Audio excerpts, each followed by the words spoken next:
Taylor Swift is frequently in the news for her many romances, heartbreaks, and celebrity feuds. But there's much more to the singer than that.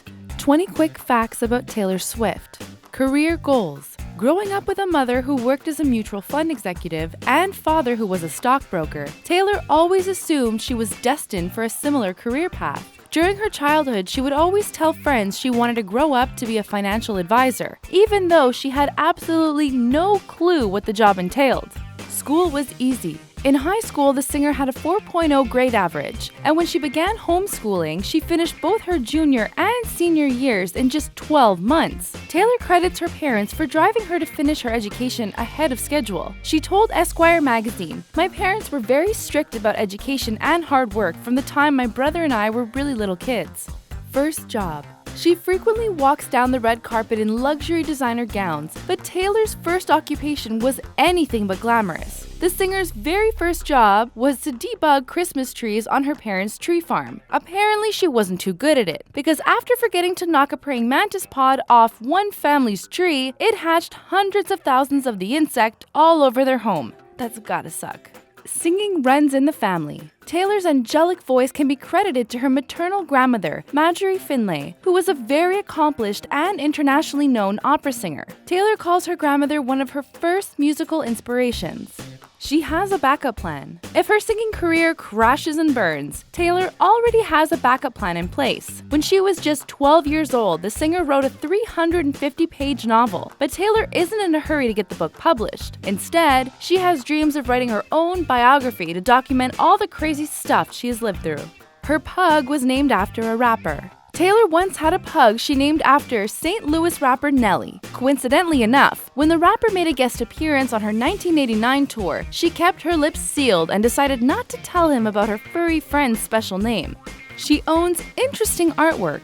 Taylor has used her frenemy as a source of inspiration. Following the now infamous 2009 MTV Video Music Awards show, when Kanye rushed the stage and crashed Taylor's acceptance speech, the singer put a photograph of that exact moment on the wall in her living room. The caption reads, "Life is full of little interruptions." The one song she can't perform. One Christmas, Taylor penned the song The Best Day in dedication to her mother, Andrea, but the singer had to remove the song from her setlist because every time she performed it, she could hear her mother crying backstage at every show. Her obsession with Karlie Kloss. Before becoming BFFs with Karlie Kloss, Taylor had a somewhat creepy obsession with the former Victoria's Secret runway model. Years before they became friends, Taylor gave an interview with Vogue magazine and said she would love to bake cookies with the model. Karlie was made aware of Taylor's unusual request and tweeted out to the singer, "Hey Taylor Swift, love the Vogue magazine cover. Your kitchen or mine?" She won't Google herself. After performing at the 2010 Grammys, Taylor's performance alongside Stevie Nicks was met with some backlash after Taylor was mocked for singing off-key and out of tune. And to make matters worse, she dropped one of her Grammy Awards on the floor while taking pictures for the press. The following day, the singer implemented a self-imposed Google ban because she just couldn't stand the thought of reading all the criticism. An unlikely teacher. When a computer repairman stopped by Taylor's childhood home, he noticed her guitar sitting in the corner. The singer, who was just 12 years old at the time, was doing her homework when the computer tech asked her, "Do you play guitar?" She told him she had tried and failed, and that's when he offered to teach her a few chords. She said yes, and that impromptu guitar lesson inspired her to write the song, "Lucky You." She's inspired by her grandparents' love. After 51 years of marriage, Taylor's maternal grandparents died months apart from each other. Their undying love for each other is where she gets her romanticism and her positive outlook on everlasting love. She wrote her own monologue. When Saturday Night Live asks celebrities to guest star on the comedy show, they usually leave it up to the show's writers to pen the celeb's monologue. But when it came to Taylor, she took matters into her own hands. She wrote My Monologue song and included some tongue-in-cheek jokes about her exes, Joe Jonas, Taylor Lautner, and a reference to Kanye West, of course.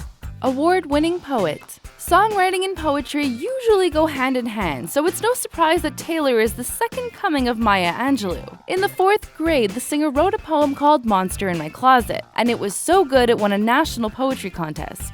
Her love for opals. Before being homeschooled, Taylor had it rough. She was frequently bullied, and after school, her mom would take her to TJ Maxx to look at the opal jewelry to cheer her up. Since then, opal is now her favorite stone because just like when she was going through drama at school, looking at the stone brings a smile to her face. A protector. Taylor is naturally protective of her friends, and it all began when she was in high school. While most kids give their friends clothing or candy on their birthdays, Taylor would gift her crew with a keychain of mace. She wanted to make sure her friends could always defend themselves no matter what. Her androgynous name. Taylor's parents knew long before she was born that they wanted to give her a head start in life. That's why they decided to give her an androgynous name, so that she could have success in the business world. They chose the name Taylor after the singer-songwriter James Taylor. The singer said, "My mom thought it was cool that if you got a business card that said Taylor, you wouldn't know if it was a guy or a girl." Her secret crush. Surprisingly, Taylor's secret crush isn't one of her many ex-boyfriends. While growing up, the singer had eyes only for Taylor Hanson, a member of the band the Hanson Brothers. But her crush had little to do with his looks. Taylor thought she would marry him simply because they shared the same first name. Her love for koi fish. No expense was spared when it came to decorating the singer's Nashville condo, and in the middle of her home, the singer put in a pond, complete with colorful koi fish. Now that's what we call living in style. She loves playing the victim.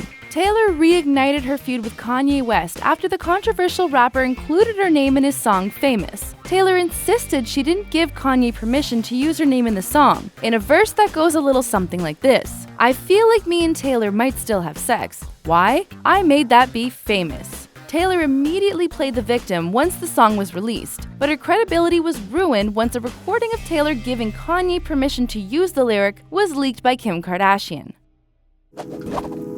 Are you a fan of Taylor? Make sure you give this video a big thumbs up and don't forget to subscribe to The Taco for more daily videos.